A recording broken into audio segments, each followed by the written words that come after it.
Pues muy buenos días, nuevamente gracias por abrirnos sus puertas, las puertas de sus hogares y estar aquí con este nuevo programa de Tecate, Relatos y Memorias en este sábado, que bueno, esta semana como vimos, pues nos trae entre que frío y que calor, y ahí nos traen sacando la chamarra y guardando la chamarra, la sudadera, ¿no? Así es. Pero bueno, sí, bueno, en fin. Está suave para esto de las carnes asadas, todavía podemos agarrar ahí un pedacito del mes de octubre para continuar con las carnes asadas. Y pues interesantísimo, Héctor, porque yo considero que octubre es el mes de la fundación de Tecate. Claro, Muy importante, ahí ¿verdad? Algunos festejan de una manera, otros de otra. Bueno, pues nosotros festejamos compartiendo lo poquito que hemos investigado. Así es, y bueno, justamente como dice don Emilio, pues continuamos con este ya tercer programa de si podemos llamarle serie especial, que hablamos específicamente de Tecate. Dirán, bueno, pues siempre hablan de Tecate, sí, pero ahora como temas nuevos que ahí teníamos guardados para este periodo justamente, ¿no? Entonces, pues bueno, aquí estaremos hablando de eso. Pero antes, don Emilio, de iniciar, me gustaría aprovechar, hacer un paréntesis para dar a conocer una actividad en la que estamos ahí involucrados y que va caminando y que pues ya más adelante daremos más información, pero básicamente ahorita creo que es el momento de darnos a conocer que es el primer Congreso de Patrimonio Histórico y Cultural de Baja California. Excelente. Que se está organizando, lo están organizando diferentes agrupaciones, organizaciones civiles que pues están interesadas en esto de la historia y el patrimonio de Baja California. Convocaron, se organizaron y bueno, ya nosotros como taller de historia nos integramos ya como en la cuarta reunión que tuvieron, ya lo llevaban más o menos construido y bueno, nosotros nos sumamos a esta propuesta. Claro que también está siendo cobijado y abrazado por otras dependencias como la misma Universidad Autónoma de Baja California a través del Instituto de Investigaciones Históricas y del Instituto de Investigaciones Culturales de Museo que se encuentra en la ciudad de Mexicali, y también por diferentes asociaciones de historia como la Sociedad de Historia de Tijuana, Seminario de Historia de Ensenada. Bueno, aquí nombraría, son una gran cantidad de asociaciones civiles y organismos que se han sumado a esta propuesta, ¿no? Entonces, pues estamos en eso. El evento está programado para el 9 y 10 de noviembre en la ciudad de Ensenada. La sede será el Riviera, el Centro Social, Cívico y Cultural Riviera, que pues es muy conocido en Ensenada, creo que preguntando cualquier persona llega, y que será trabajo de la mañana y la tarde. Básicamente la manera la dinámica de trabajo será ponencias durante la mañana. Ponencia se refiere a que aquellos interesados pueden enviar su ponencia, ahorita les damos la información, para exponerla ante el pleno. Después vendrá un receso para la comida y posteriormente en la tarde, después de la comida, vendrá un espacio para trabajar en mesas de trabajo, las cuales se agrupará por temáticas. Hay algunas temáticas en el Congreso como turismo cultural, patrimonio tangible e intangible, legislación, y bueno, hay 6 ejes ahí importantes en las cuales daremos a conocer para que aquellos interesados puedan sumarse también con alguna ponencia. Se reunirán por estas mesas de trabajo, se harán comentarios, ahí discutirán ciertas problemáticas que presenta estos rubros o estos temas, y después la intención es dar una conclusión y sobre todo en lo posible una propuesta. Estas conclusiones y propuestas se dan a conocer en la parte ya final por cada día, digamos 6:30 de la tarde, de 6 de la tarde a 7:30, en donde uno por cada mesa dará a conocer estas conclusiones y estas propuestas. Que la intención del Congreso es eso, no solamente es ir a exponer qué hay de patrimonio cultural, sino bueno, hacer un balance de la situación que actualmente impera en Baja California sobre el patrimonio cultural y bueno, generar propuestas, generar algunas comentarios, observaciones que coadyuven, que apoyen pues a mantener y a preservar nuestro patrimonio, ¿no? Entonces, pues daremos a conocer, la próxima semana ya tendremos la convocatoria aquí bien para que ustedes la conozcan, pero seguramente que a partir de ya la pueden encontrar en la página, en las redes sociales del Taller de Historia, del mismo programa de Tecate Relatos y Memorias, y desde luego de nuestro blog, que está en línea y que aparece ahí durante el programa. Lo ven ahí con una cintita azul, más o menos por aquí, ¿no? Y ahí la van ustedes a ver, y ahí pueden entrar a cualquiera de estas redes y a la página del blog para sacar la convocatoria a aquellos interesados. Y bueno, ya el próximo sábado les tendremos aquí la convocatoria ya para darles especificaciones, pero si no quieren esperarse hasta el próximo sábado, ahorita mismo terminamos el programa, pueden checarlo ahí en el blog para que tengan los ejes y los posibles temas en los que ustedes pueden participar. Entonces, bueno, aquí está la convocatoria hecha.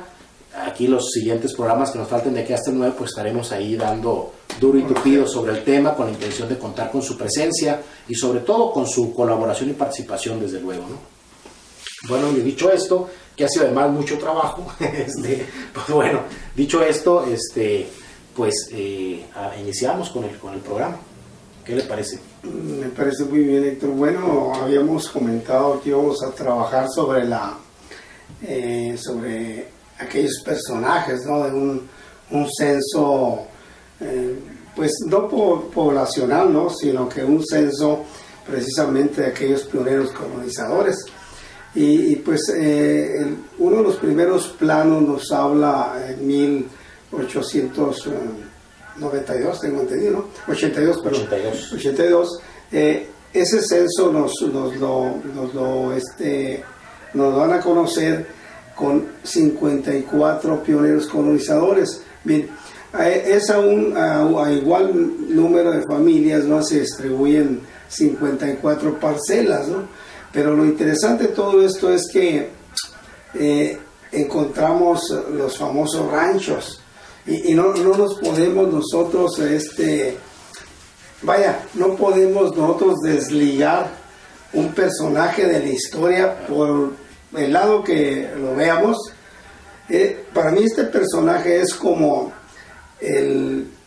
la sal y la pimienta en un buen platillo, en el sazón, hablando gastronómicamente, y me estoy refiriendo a Juan Bandini, ¿no? Esa es la verdad. Recordemos que para 1833 pues había un predio muy importante, ¿no? Que se le cede el 14 de diciembre de ese año, y eran 5 sitios de ganado mayor. Pero ¿cómo abarcaba ese plano? ¿Hasta dónde llegaban sus dimensiones? Pues nos damos cuenta que estaba desde Milcuatay, una ranchería indígena que se ubicaba al este de Tecate, y para hacer un poquito más, para ubicarnos un poquito mejor y que ustedes conozcan, era en este lugar, Campo, California.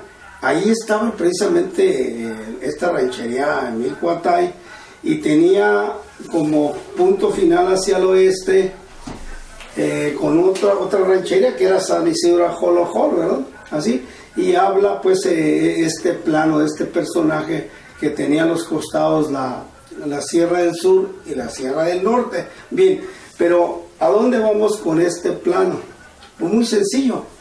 En 1869 encontramos el primer personaje que ya se ubica en un rancho, y es un italiano, Cesario Barbieri.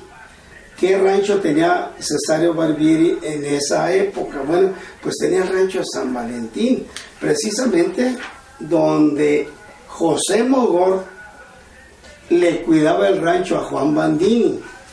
Héctor, sí, porque antes de iniciar me parecía importante, digo, para abonar a esta polémica de por qué 1892 y no 1833, y digo para abonar porque me gusta que se haga la polémica, que se quiebre la cabeza, claro, pensando en por qué, ¿no? Por lo menos cada año, ¿no? Entonces creo que para abonar eso me parece interesante mencionar este trabajo que hizo la compañera amiga Viviana Santiago Guerrero, que fue sobre Tecate, que bueno, muchos tendrán el libro de La gente al pie del Cuchumá, y hizo una labor al final ahí de hacer, después de revisar todos los documentos, hacer unas tablas que me parecen importantes, ¿no? Aquí hay una tabla sobre, dice, tenencia de la tierra en la demarcación de Tecate hasta 1856.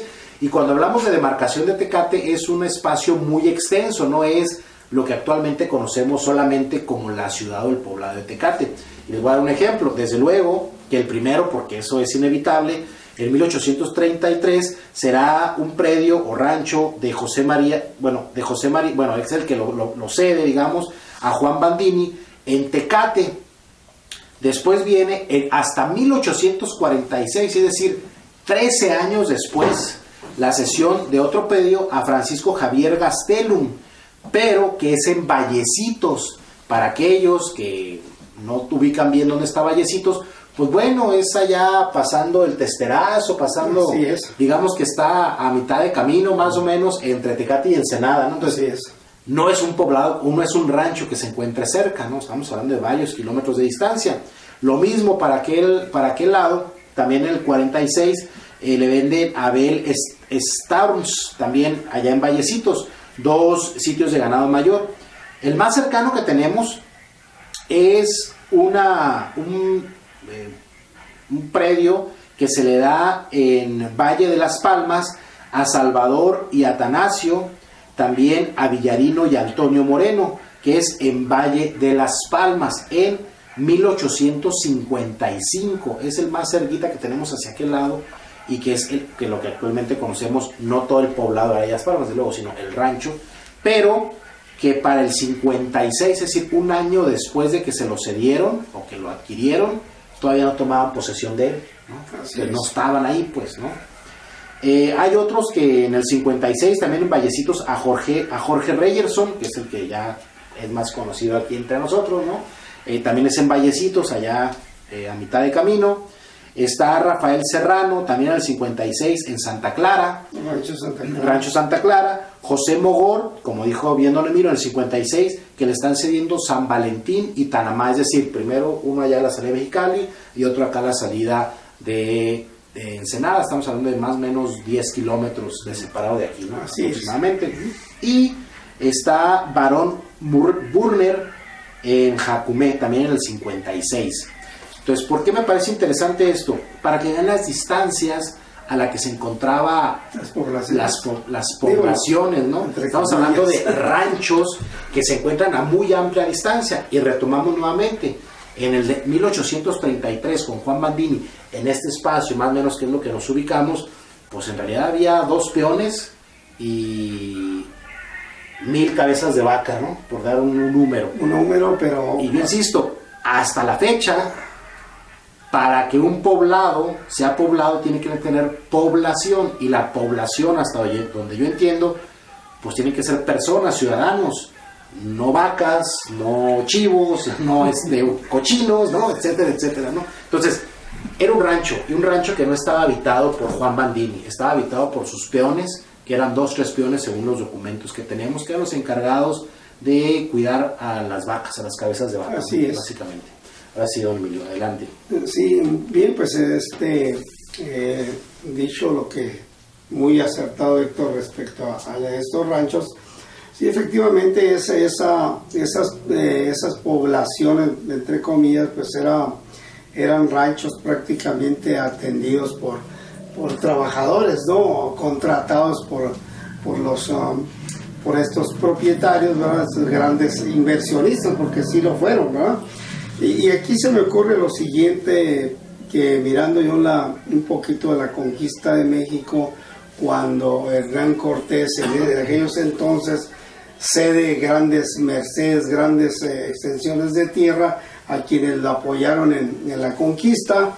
Entonces nos damos cuenta que precisamente Hernán Cortés, por ahí en 1524, hay un texto muy interesantísimo, ¿verdad?, que está por aquí en el acervo documental del Taller de Historia, donde habla que Hernán Cortés y sus aliados, ¿verdad?, invitan a todos aquellos que fueron favorecidos con tierras, regresen a México capital, porque temía un levantamiento otra vez de los indígenas. Aquí quiero dar a reconocer lo siguiente. Ese mismo patrón de comportamiento sucedió con Juan Mandini, hay que entenderlo. Los grandes hacendados de nuestra República Mexicana, en aquel entonces, pues ellos tenían sus capataces, sus trabajadores, y vivían, conocí gente descendientes que vivían en Morelia, en Guanajuato, Guadalajara, y no se diga en la Ciudad de México. Entonces aquí lo más cercano a Tecate era donde radicaba Juan Mandini, que es San Diego, ¿no? Esa es la razón. Y comentaba la semana pasada precisamente en una plática, por ahí me hicieron el favor de invitarme, hablamos precisamente de la fundación. Digo, bueno, pero ¿cuáles son los argumentos de una fundación? Digo, cuando el propietario primeramente no vive ahí, hay unos trabajadores, digo, lo único que hay son unas vacas, caballos y borregas. Entonces, aquí Viviana nos dice que para el 56 justamente había 800 reses, cabezas de vaca, y 300 de ganado lanar, es decir, pues borregos, sí, ¿no? Es lo que había en el rancho Tecate, eso es lo que había, ¿no? Entonces, bueno, población, pues no hay población, ¿no? Bueno, había una población, pero de animales. De animales, sí, pero hay que ver a qué se le dice una población. Para hacer una fundación tiene que haber habitantes, personas. Así es. Si gustan, bueno, lo dejamos aquí, hacemos nuestra primera pausa y regresamos para continuar con el tema.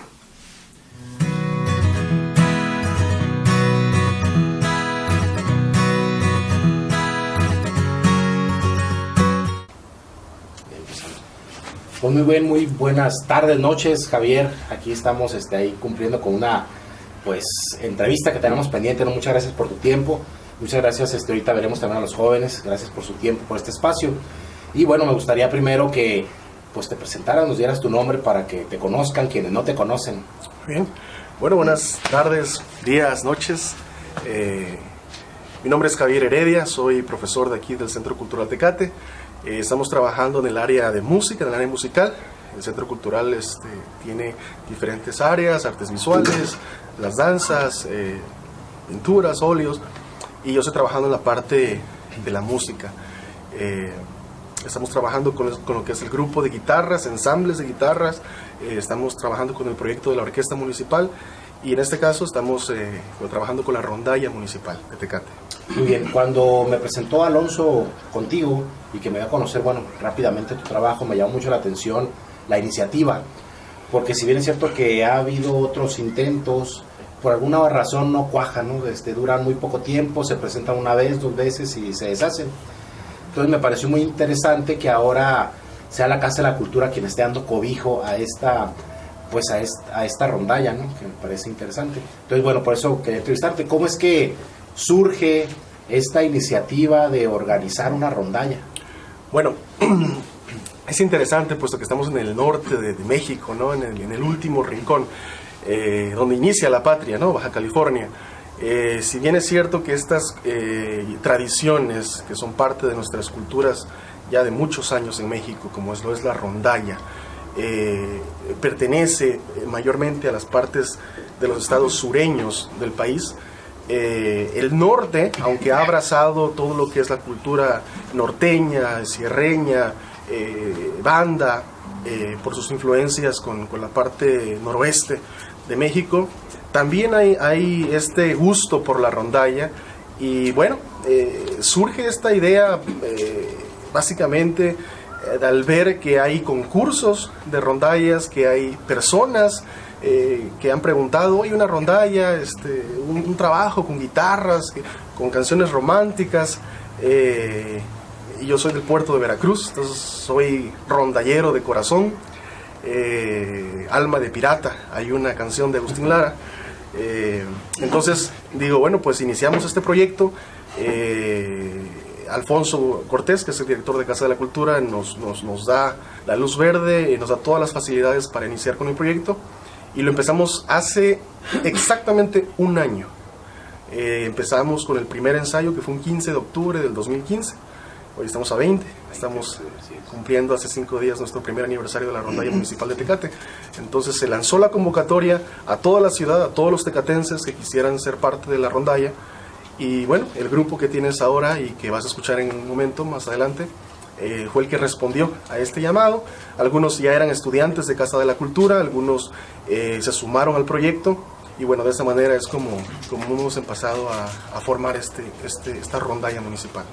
¿Ya tenías experiencias previas de formar este tipo de grupos? Digo, no necesariamente rondalla, otro grupo, ¿o es la primera vez que estás intentándolo? Sí, no. Bueno, en mi vida he estado viviendo en muchas ciudades de México y de Estados Unidos, y a donde yo he llegado siempre he tenido la oportunidad de empezar proyectos musicales.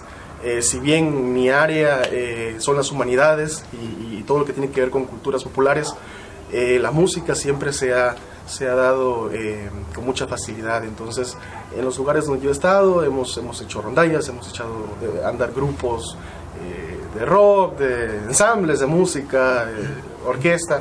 Entonces, en este momento le toca a Tecate, ¿no?, la experiencia de esta generación que hoy día está aquí con nosotros, de formar lo que es la rondalla municipal.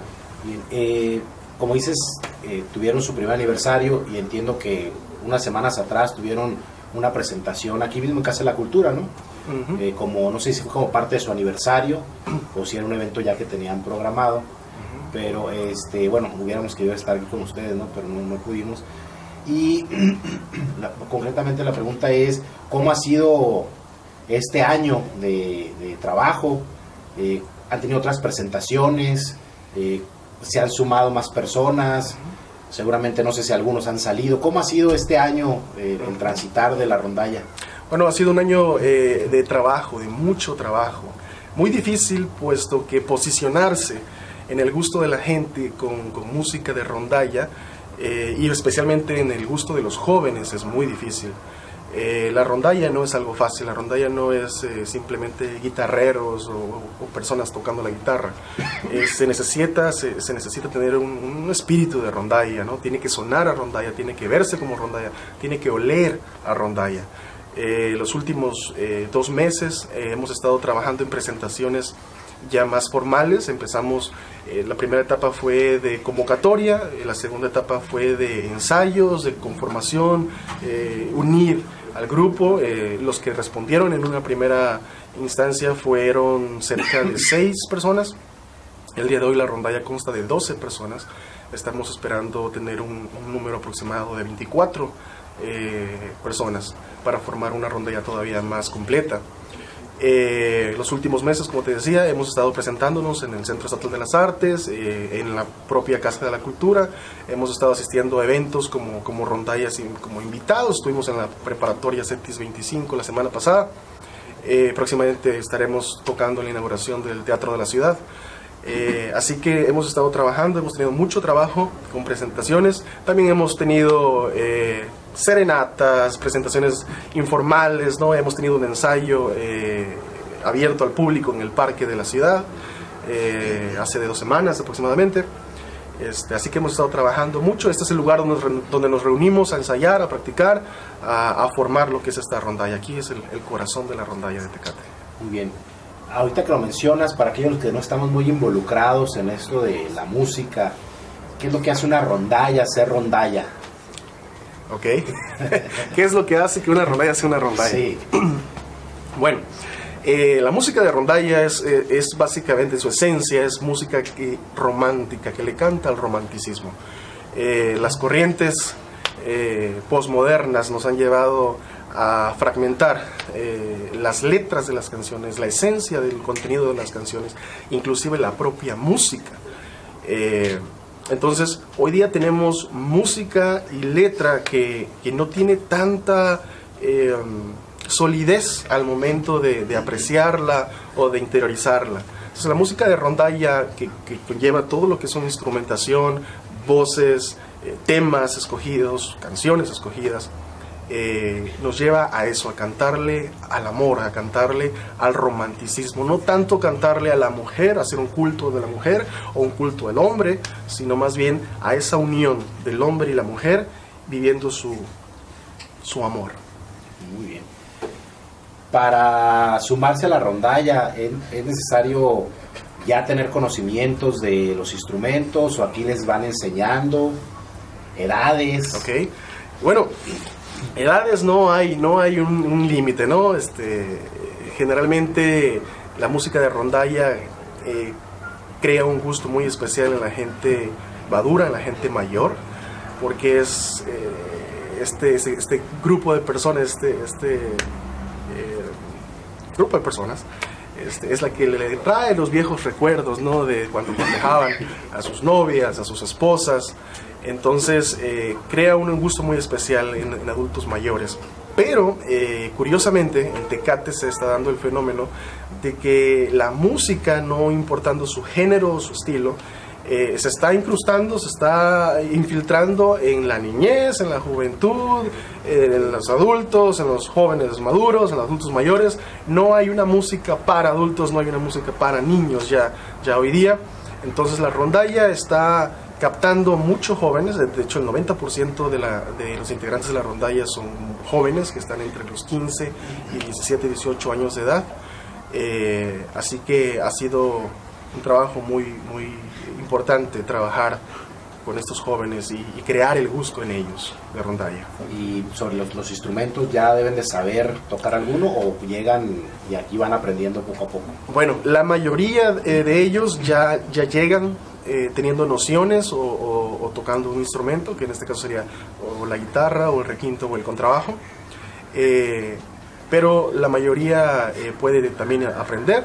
De hecho, la facilidad es que el Centro Cultural capta a todos los estudiantes de guitarra, del taller de guitarra, y los canaliza para la rondalla municipal. Entonces eso es como un semillero que hay dentro de la Casa de la Cultura para que todos los que están en el taller de guitarra puedan, una vez puedan avanzar en sus estudios o práctica de instrumento, puedan acceder a lo que es la rondalla municipal. Los días de ensayo, los días que ensayan y el horario. Bien, estamos ensayando los lunes y los jueves en horarios de 6 de la tarde a 8 de la noche, son 2 horas, 4 horas a la semana. Es importante también hacer notar que no solamente estamos trabajando con la rondalla municipal formada por varones, sino que también estamos formando una rondalla femenil, en donde estamos ensayando los días martes y jueves de 5 a 6 de la tarde. Correcto. Y ese es el próximo proyecto que van a ver muy ameno, muy bonito. Muy bien, pues antes de pasar con los miembros de la rondalla, no sé si te gustaría aprovechar para abrir la invitación nuevamente para aquellos que quieran sumarse, ¿no? ¿Cuál sería el procedimiento para llegar aquí con ustedes? Muy bien. Bueno, pues la invitación está abierta a todos los tecatenses que sepan tocar un instrumento o que les guste la música de rondalla o simplemente tengan ese amor por la música. Están invitados a que se sumen al proyecto de la rondalla municipal de Tecate, sea hombre, sea mujer, hay espacio para cualquiera de los dos y son bienvenidos. Pueden contactarse con las oficinas de Casa de la Cultura, con el director, su servidor. Están en las redes sociales, estamos como Rondalla Municipal de Tecate en las redes sociales, nos pueden ahí seguir. Entonces están invitados todos a participar de la Rondalla Municipal de Tecate. Bien, pues muchas gracias, Javier, y bueno, continuamos acá con los miembros de la rondalla. Gracias. Muy bien.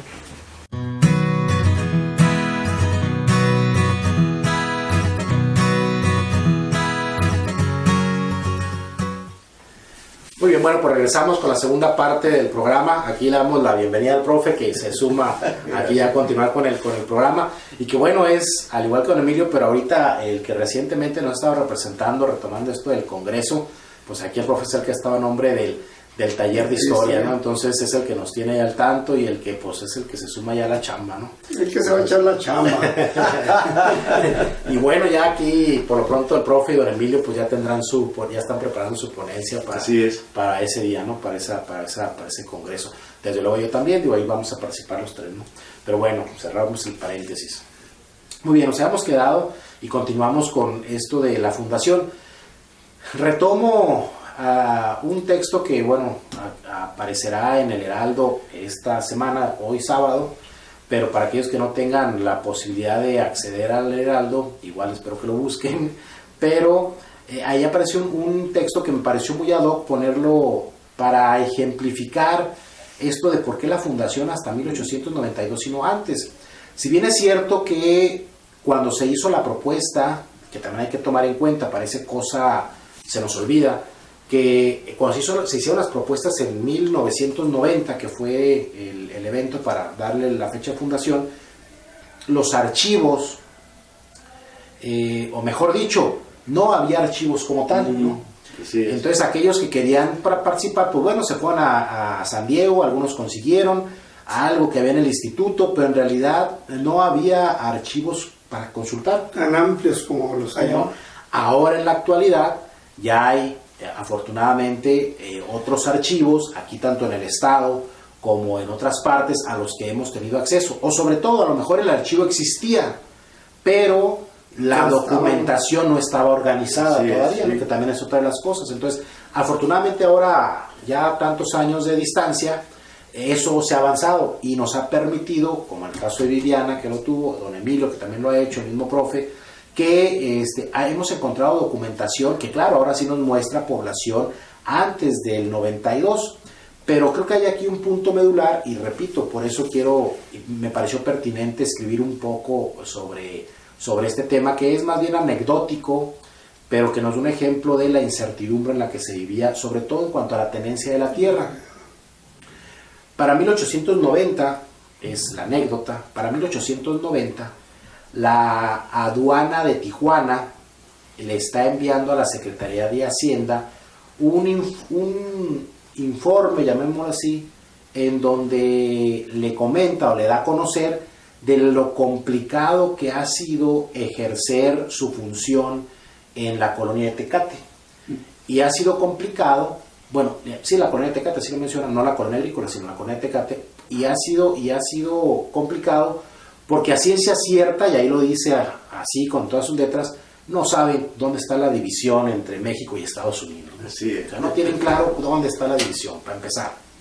Pero además, lo chusco y anecdótico de esto es que en algún momento un colono recibió un terreno por parte del gobierno, ¿no? Se le otorga, el gobierno mexicano le otorga ese predio en lo que se conoce como la región de Tecate, y este colono decide irse, dejar abandonar el predio, pero no sin antes se lo vendió a un extranjero, llámese un norteamericano. Este norteamericano llega, toma posesión del predio y abre una casa comercial, ¿no?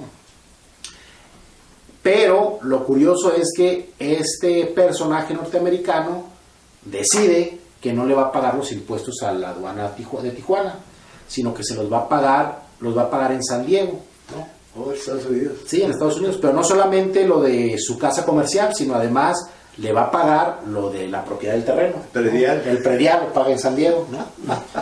Eso se volvió, pasaron algunos años, no sé cuánto tiempo atrás sucedió esto, pero en el 90 es cuando, digamos, se abre ahí, se destapa el problema.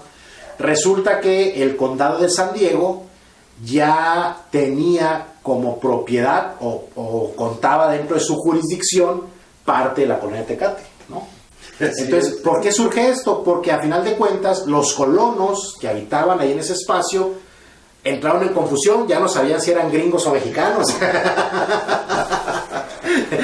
Entonces eso tiene que intervenir el gobierno pues para aclarar el asunto, ¿no? Digo, es anecdótico porque a final de cuentas fue un asunto que se arregló ahí con un procedimiento diplomático y que bueno, se resolvió tanto que pues ahorita estamos en México, no somos gringos, ¿no?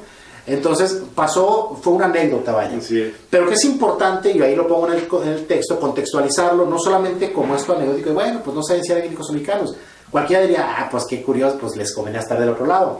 Sí, pero recordemos que hace 40 años atrás, que quizá no son muchos, pero si lo vemos en tiempo, en realidad, hayamos perdido la mitad del territorio ante Estados Unidos. Sí, ¿no? Así es.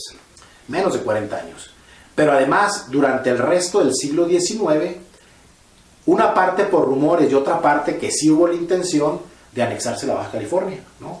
Y todo esto de anexarse la Baja California fue una constante durante la última mitad del siglo XIX y hasta todavía 1911 fue el último intento. Entonces, era latente el de verdad quererse apropiar de Baja California. Entonces, claro que este asunto de que esta pequeña porción que era una parte de la colonia Tecate la estuvieran pensando como jurisdicción de San Diego, pues era algo para tomar en serio por parte del gobierno mexicano. Así es. Pero aquí lo que quiero resaltar es que la misma población que en ese momento habitaba la colonia tenía había unas características particulares, es decir, los que habitaban en ese periodo, estoy hablando de los 90s, no tenían primero una certeza en cuanto a la propiedad de la tierra.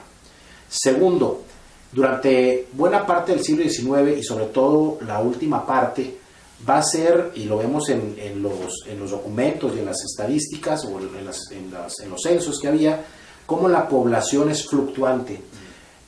El tener una porción de tierra no garantizaba que la persona se quedara a radicar ahí. Es decir, la porción de tierra no me anclaba a un lugar, lo que yo buscaba era mejor forma de vida. Entonces, si aquí no me estaba funcionando, yo abandonaba la tierra y me iba. ¿Estamos? Entonces, eso también es importante tenerlo en cuenta. No hay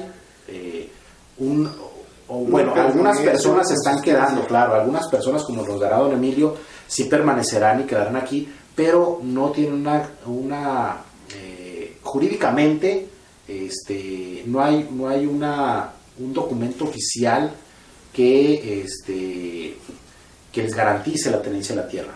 Eso se va a dar, sí, con algunos títulos de propiedad, pero que a final de cuentas los títulos de propiedad se iban las personas y ya no eran válidos. Es decir, otro llegaba, se asentaba en el lugar y aunque ya se había expedido un título de propiedad, pues las personas no lo reclamaban porque se iban por completo, ¿no? No, y luego hay otra cosa que por ejemplo, Sebastián Lerdo de Tejada desconoció todos los títulos que hubiera por estas latitudes.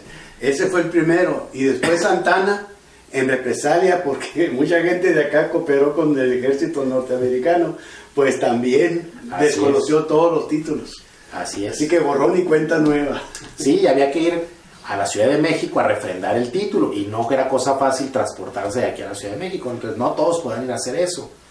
Entonces sí era un problema esto de la tenencia de la tierra. Entonces, ¿por qué el 92? Y aquí don Emilio nos dirá, bueno, trae antecedentes, es porque ese 92 cuando se hace, después de 2 años de esta anécdota que les acabo de platicar, es cuando se hace el plano, en octubre de 1892, que va a ubicar los predios y el espacio y sobre todo va a dar a quién le corresponde cada predio, estos 54 terrenos, ¿no? Sí, las parcelas. Las parcelas.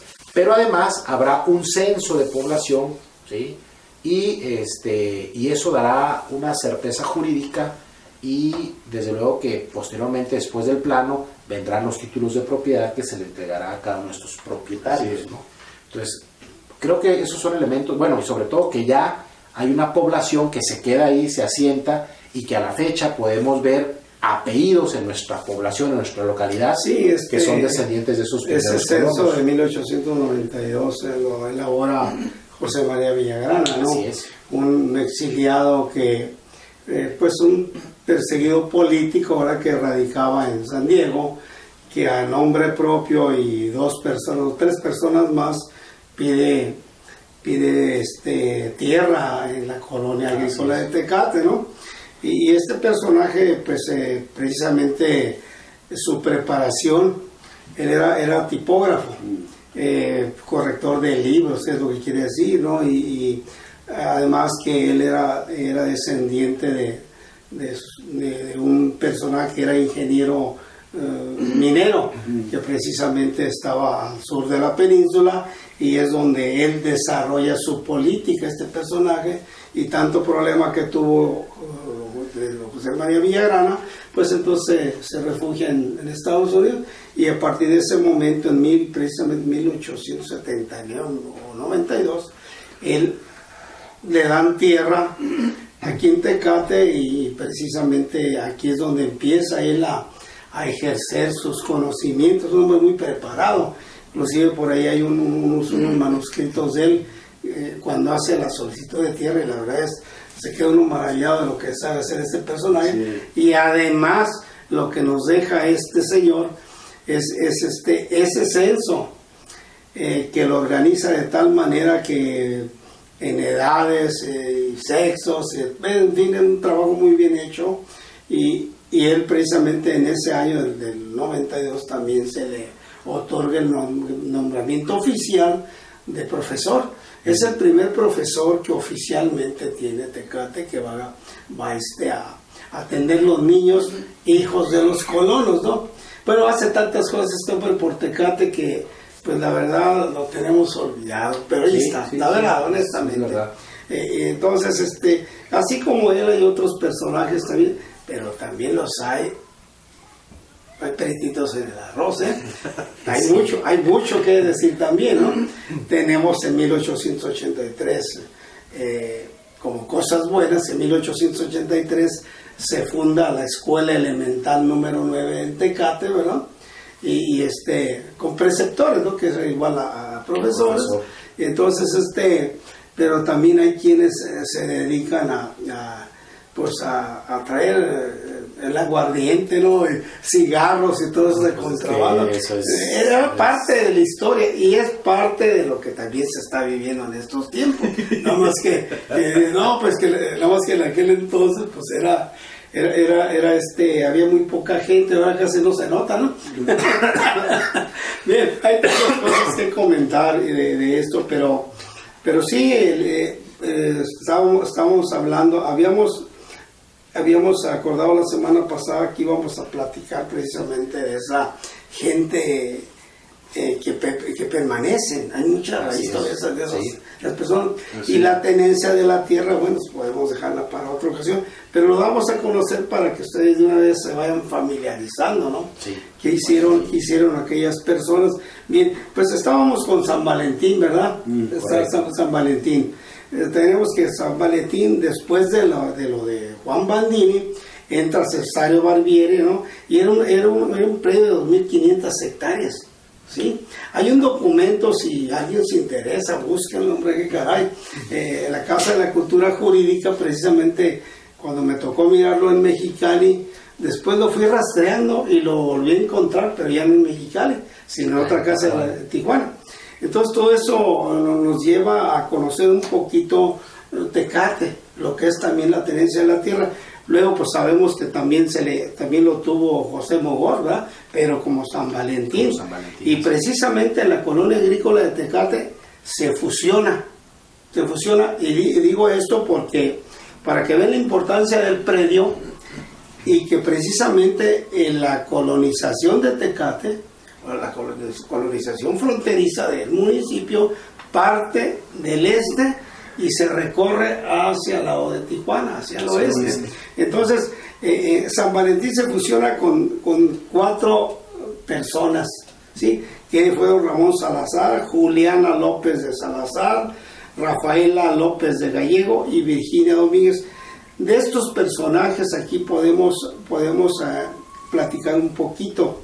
Sabemos que don Ramón Salazar, fíjense lo interesante de este personaje, y que no sé si ustedes sepan algo de él, y cómo llega esta familia a Sonora. En 1637, cuando se separa Sonora de Sinaloa, entonces Sonora queda, en ese momento la corona española, tengo entendido, todavía en ese entonces, ¿sí? ¿Qué? ¿600? No, 1600, ¿sí? No. Ya era... Era... No, miento, sí, corona española. No, sí era. Sí, era todavía parte de la 1827. 1827, sí. La corona española manda a Pedro de Perea, un personaje que viene al frente de un grupo de 8 familias. Y entonces... hay un poblado cerca a Opodepe, precisamente donde se asientan esas familias, y precisamente llegan las familias Salazar, que posteriormente fundan gran parte de Opodepe, Sonora. Precisamente ahí viene el origen de don Ramón Salazar. Pues ahí tenemos una fotografía que acabamos de rescatar también ya de este personaje. Y vaya, don Ramón Salazar es un personaje de veras que... Nada más aclare que son los orígenes de la familia. Así es. No es que don Ramón Salazar haya nacido en 1600. No. Es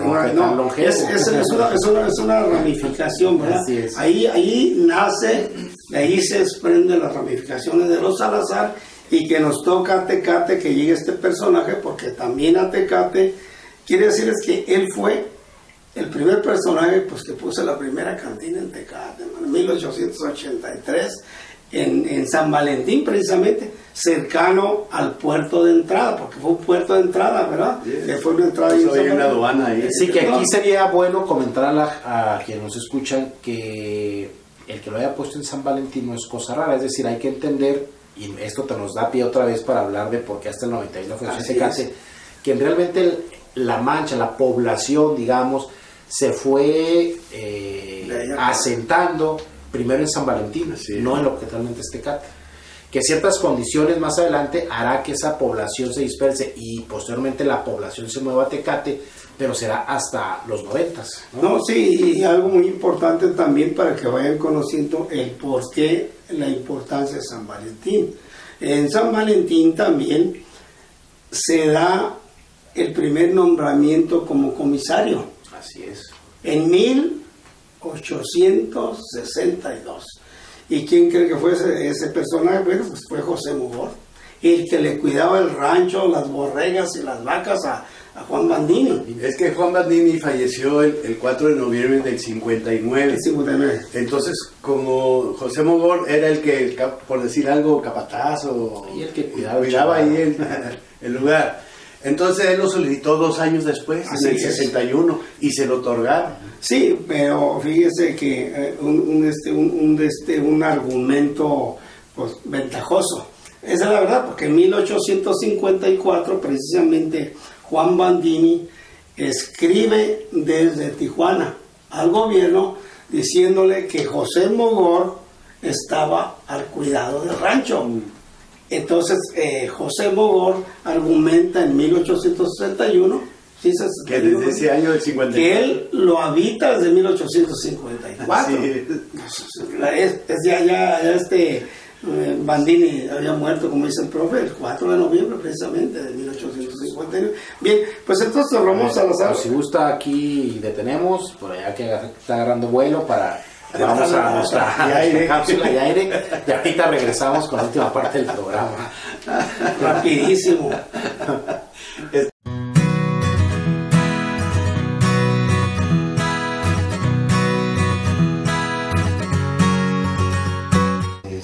Aprovechamos para, antes de tocarnos, ya sé que están ganosos de tocar algo, bueno, me gustaría que se presentaran de uno por uno para saber quiénes son aquí, que los vayan conociendo poco a poco. Empezamos por el lado izquierdo. Ok, mi nombre es Giovanni Alejandro y me gusta mucho aquí en la rodilla porque para mí es un arte. Alberto Escalera Chanel, a sus órdenes, aquí presente con ustedes desde el principio del programa. Me llamo Jaciel Bello Necochea y me uní a la rondalla para probar otro tipo de música. Mi nombre es Daniel Bello Necochea y también somos hermanos y nos gusta la música. Yo me llamo David Márquez Cárdenas y quise probar algo nuevo. Me llamo Kennedy Carmona López y pues aquí estamos desde el inicio del proyecto. Me llamo Gilberto Aminado Romesa y la música es una de mis pasiones. Me llamo Roberto Cedo, tengo 16 años y la música, además de ser de mis pasiones, pues es una manera de vivir para mí. Entonces, aquí estamos desde el principio. Mi nombre es Salvador Fernández Larios, vengo aquí aproximadamente, soy más nuevo, tengo como 2 semanas. Muy bien. Y antes de esto, ¿todos son románticos? ¿A todos les gusta la música romántica? ¿O algunos de ustedes incursionan por primera vez este tipo de música? ¿O a todos les gustaba? A lo mejor ya han escuchado anteriormente. Anteriormente sí había escuchado este tipo de música, solo que no la había tocado en sí. O sea, practicado este género en particular. Pero, más que nada para mis papás, de hecho conocen muchas de las canciones que tocamos. Y fue más por ellos que sigo en lo que es la rondalla, además de que me empezó a gustar este tipo de música también, ya que es muy diferente a la que tenemos actualmente y de cierta manera no son nomás palabras, sino narran historias. Muy bien, gracias. Bueno, en mi caso no es novedad este tipo de música, yo la he escuchado y desarrollado desde muy temprana edad. Y pues tenemos la experiencia de tener alguna que otra composición por ahí, a lo mejor en algún momento las puedan escuchar, y pues es volver a estar en el mismo tiempo cuando fui joven. Gracias. ¿Y cómo se han sentido durante el tiempo que han estado aquí? ¿Se les ha hecho sencillo acoplarse a esta nueva música para algunos de ustedes? ¿O si se les hace un poco más complicado que lo que a lo mejor alguien de ustedes ya ha tocado, otro género tal vez? ¿O si se han acoplado bien? ¿Ha sido fácil? Pues sí ha sido fácil. De hecho, no es tan difícil tocar este tipo de música. Y ya que, bueno, cuando somos muchos, como primero éramos como 6 aproximadamente, y ahora que somos 12, la verdad, lo que se escucha es muy diferente a cuando éramos 6. Y es lo bonito de que si todos nos juntamos y hacemos un producto todos juntos, el resultado es muy diferente a cuando son minoría de personas. Entonces eso es lo que más me gustó de lo que es la rondalla, y además te das cuenta de que no es tan difícil, en sí es difícil conseguir gente que quiera participar en ella. ¿Y todos participan al momento de hacer los arreglos de la música, dan opiniones? ¿O el maestro llega y dice, aquí vamos a hacer esto, aquí échalo de cabeza? ¿O se involucran, si dan opinión, participan, ahí hacen algunos arreglos ustedes también? Claro, asesorados por su maestro. Pues sí. Más que nada yo pienso que, bueno, yo soy principiante en eso, ¿no? Realmente me ha gustado estar aquí. Y me fascina mucho porque incluso uno aprende más acordes, más cosas, y luego convive con todo el grupo, pues más bien es muy bonito. Y además la música, lo que es la rondalla, es donde te inspira lo que es la música romántica, como dijo el profe. Así es. Correcto. Hace rato, en la otra parte de la entrevista, Javier, comentabas que hay guitarras, requinto y bajo. Ya cada quien tiene, los integrantes, su instrumento, no sé cómo llaman, o se rotan y cada uno puede tocar los tres. ¿Cómo funciona? Bueno, la idea es que todos podamos tocar todo. Si bien es difícil que todos podamos tocar todo, porque hay partes en donde algunos participan de manera más directa, otros de manera indirecta, lo que tratamos de hacer es acoplarnos con lo que son las guitarras, con lo que son las voces, que es lo más difícil, acoplar la música con la voz. Eso es lo más difícil en la rondalla, y no tanto aprender a tocar la canción, sino cómo acoplarnos, cómo ensamblarnos. Y sí, tenemos lo que es el bajista, que es David, el requintista, que es Kevin, tenemos la primera guitarra, que es Alberto, y bueno, pues todos de alguna forma.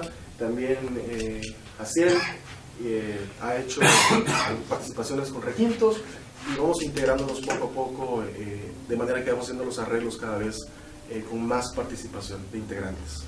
Muy bien, pues bueno, ¿qué les parece si nos tocan alguna melodía? Digo una por decir, pues quieren 2 o 3, pues ahí ustedes, ¿no? Quieren, pónganse de acuerdo para no agarrarlos en frío.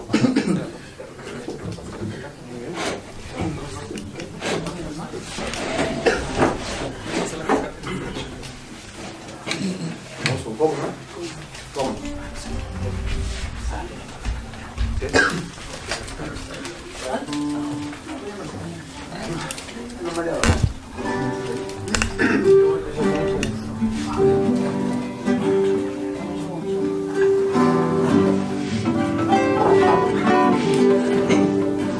Bien, esta es una canción, es un clásico en música de rondalla, se llama ¿Cómo? Esperamos que les guste y les agrade. 3, 4.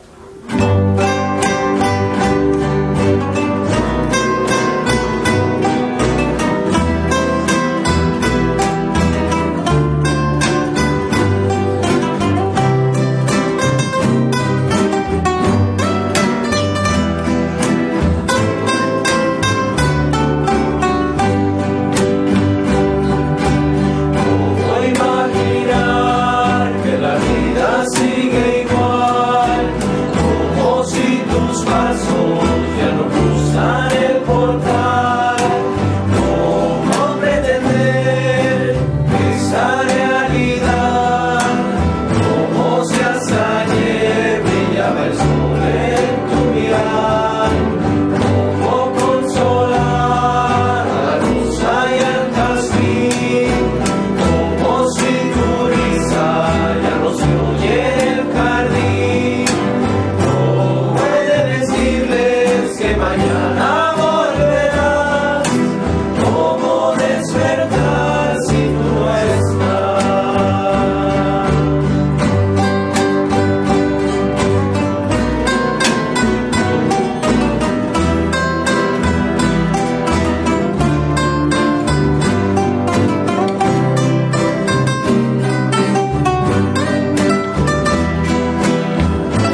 bien, pues muchas gracias, jóvenes, muchas gracias, Javier, por este tiempo que nos dan.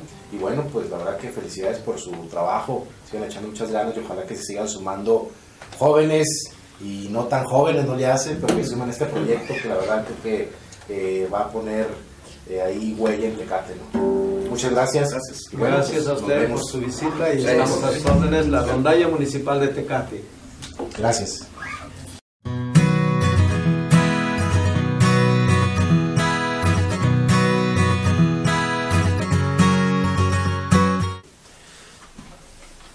Bien, pues regresamos con esta última parte del programa para terminar con el tema de hoy.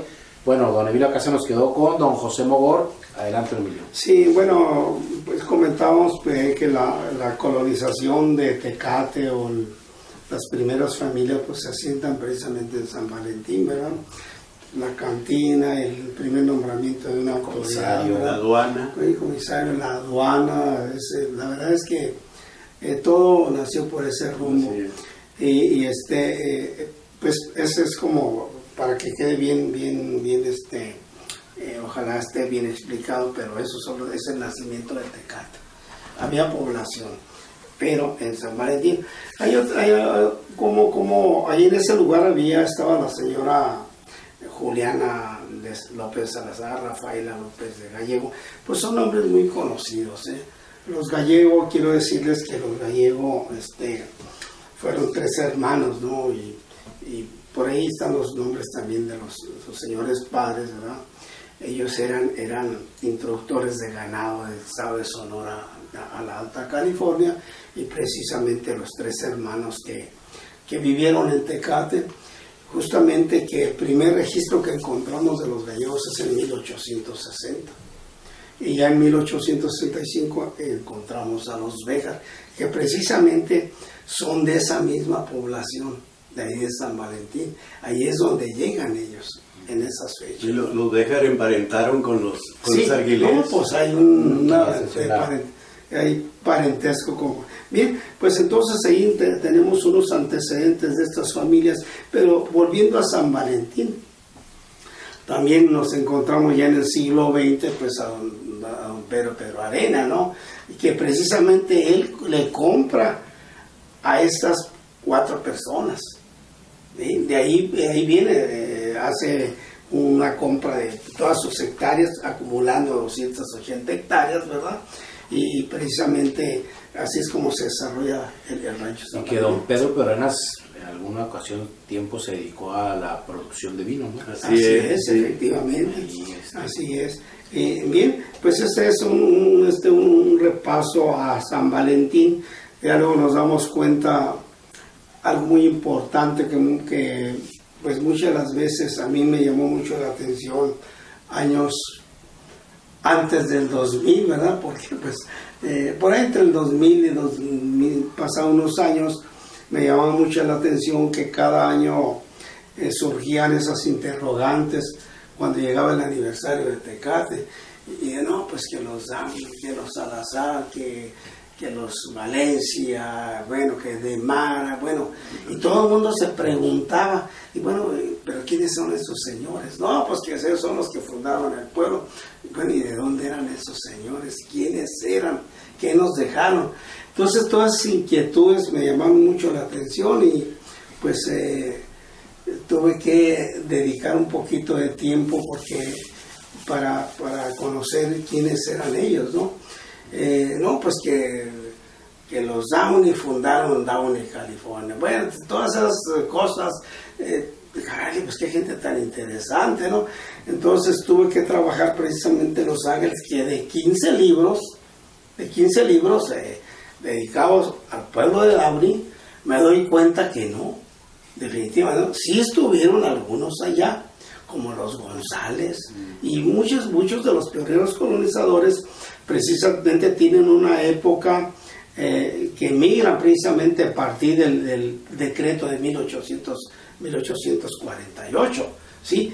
Sí, precisamente ellos vivían algunos allá, no todos, Otros se vinieron directamente de Sonora aquí, y precisamente traigo como 16 sonorenses, de 22 que encuentro ahí pues en el archivo del taller de historia, pues me encuentro que de 22 me encuentro a 16 sonorenses y todos ellos nos han dejado algo de Tecate. Entonces yo me atrevo a decir que precisamente el pueblo de Tecate fue fundado precisamente por pura gente sonorense. Unos que se vinieron directamente de Sonora y otros que regresan de Estados Unidos en 3 épocas distintas. 3 épocas distintas, muy importantes esos datos, porque acuérdense cuando se pierden los 2.500 millones de kilómetros cuadrados, tengo entendido que ese es el dato. Entonces las familias ellas ya tenían una vida hecha y esas familias parten desde 1775. Las primeras migraciones son en 1774, cuando Juan Bautista de Anza hace esa exploración en compañía de otro contingente. Una ruta terrestre. Exactamente. Pero ya para el siguiente año entonces ya se lleva 220 personas. Sí. Y ya familias para poblar lo que viene siendo la hierbabuena. La hierbabuena que precisamente a Juan Bautista de Anza se le reconoce como el fundador de San Francisco, según los libros, ¿verdad? Bien, pues es parte de esta historia de estos personajes, así como habíamos dicho de los Downey. Pues ahí tenemos unos documentos, algunas bibliografías dedicados precisamente de los Downey, y nos hablan efectivamente, podría ser una ramificación, porque Juan Downey precisamente es el fundador del pueblo de Downey, el condado de Los Ángeles. Y ahí tenemos alguna fotografía también tomada de esas bibliografías que consultamos, y pues no hay nada, ¿verdad?, que hasta el momento no encuentro que hayan sido los Downey los fundadores Bien, pues ahí luego tenemos entonces yo encuentro a estos señores Downey, los encuentro en Arizpe. En mi recorrido que hice a Sonora tuve que andar investigando, inclusive con cronistas que se dedican a consultar los archivos de cada una de las comisarías y pueblos, municipios y haciendas, todo eso. Entonces me doy cuenta que estos señores pertenecían a Arizpe, Sonora. Y así también tenemos a los de Mara. Los de Mara, ¿cuánto nos dejan los de Mara? ¿Cuánta historia los de Mara, no? Pues también de Arizpe, Sonora. Son 2 familias que encuentro precisamente en Arizpe, Sonora, dándole seguimiento a esa migración que ellos hacían de un poblado a otro. Y esto quiero decirle que esto de los de Arizpe lo trabajé con la cronista precisamente de Arizpe. Y trabajé precisamente en la diócesis, ¿no? Precisamente para conocer algo de la vida de estos personajes. Y por cierto tengo un material muy rico de toda la descendencia de los de Mara, que precisamente la cronista y su servidor pues anduvimos hurgando para traer algo a estos personajes. Los Serrano de Ures, cuando decían, no, pues los Serrano aquí están en Tanama, y son de Tanama, no, los señores vienen de Ures. También Sonora. Sí, precisamente este personaje que es don Rafael Serrano, pues es familia de Ures, el dueño del rancho Santa Clara, como acaba de decir Héctor. Bueno, pues tenemos a los Valencia, personajes que hay familia aquí, parientes de los Andes y también de los Salazar, tenemos un parentesco por ahí. Entonces nos damos cuenta que don Jesús Valencia era de estación de Llanos. Antes se llamaba Barajitas, estación de Llanos. Después del ferrocarril le llaman estación de Llanos y se cambia. Los Martínez, pues los Martínez nos dejan algo de la historia en Tecate. Precisamente los Martínez tuvieron un rancho que se llamaba caray, se me fue el nombre, pero ahorita nos acordamos. Es un rancho que es un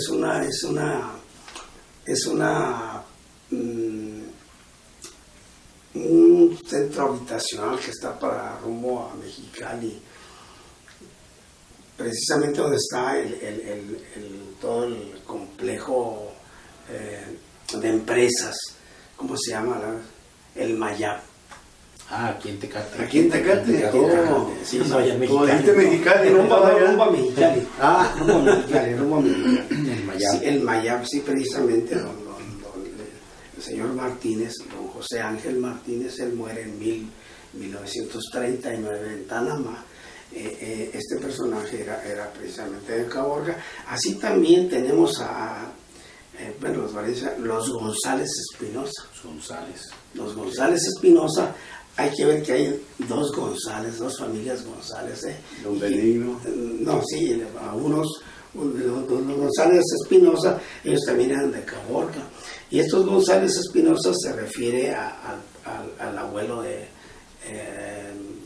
Leli González, papá de don Lerdo González. Esos son los González Espinosa, para no confundir a los González, que eran de Magdalena de Quino, Sonora, y que precisamente ellos vienen de Estados Unidos y le compra el rancho González. Después se convierte en rancho González, pero el rancho ese le perteneció a don Manuel León, pionero colonizador de esta colonia agrícola de Tecate. Entonces así nos podemos ir yendo. Los Gracia de Álamo, Sonora, que tiene un historial precisamente en Los Ángeles, California, el señor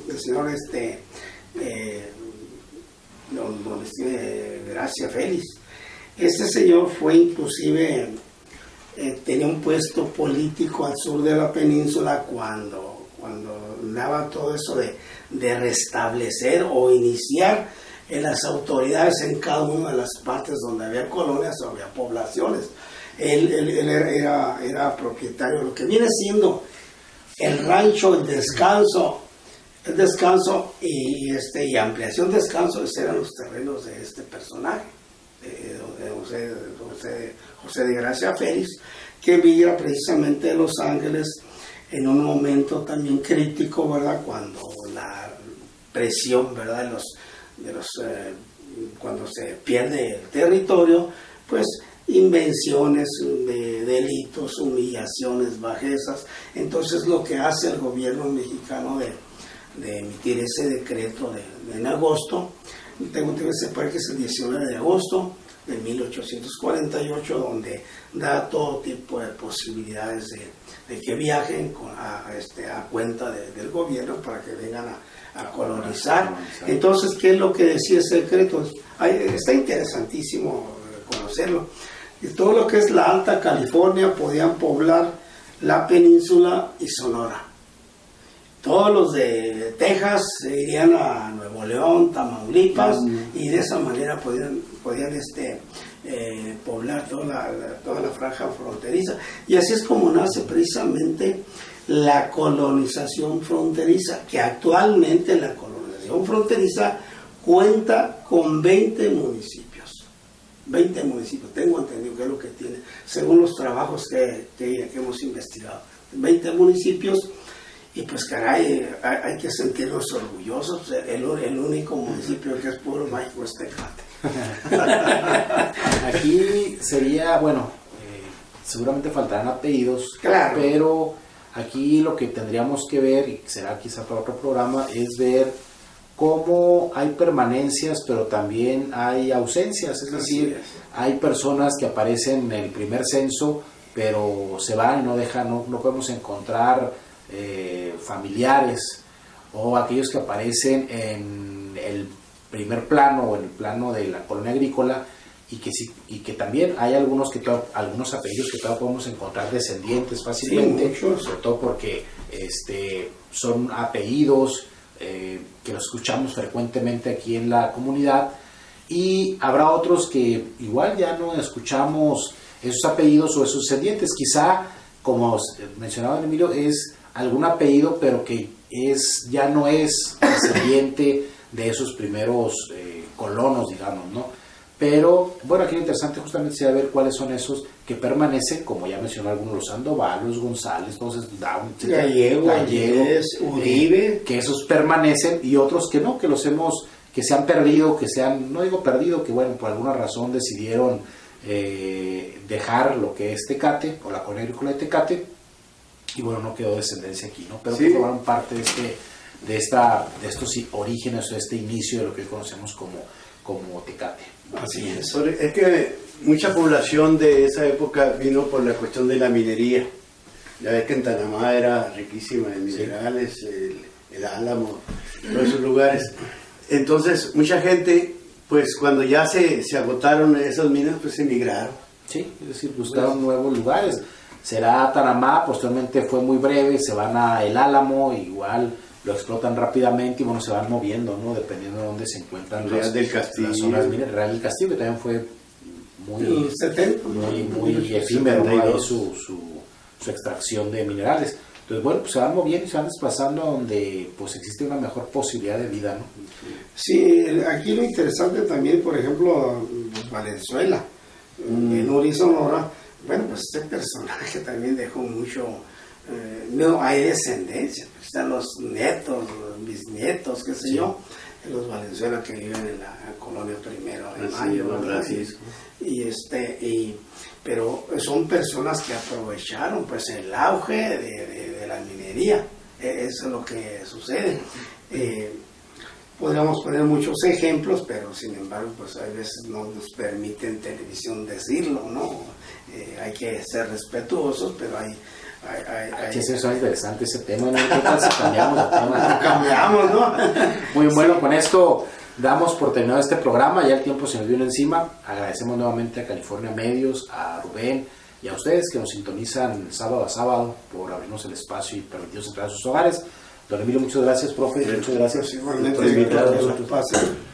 Esa es una canción que está por ahí en el baúl de los recuerdos, que es muy bonita. Es una composición del maestro Fernando Freddy Quiñones, un ícono de la canción en Tecate. Increíblemente no mucha gente lo conoce actualmente, pero ha sido de los representantes dignos en la música y el canto de la ciudad de Tecate. Se llama Tecate Otro Paraíso.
hay noches tranquilas, guitarra.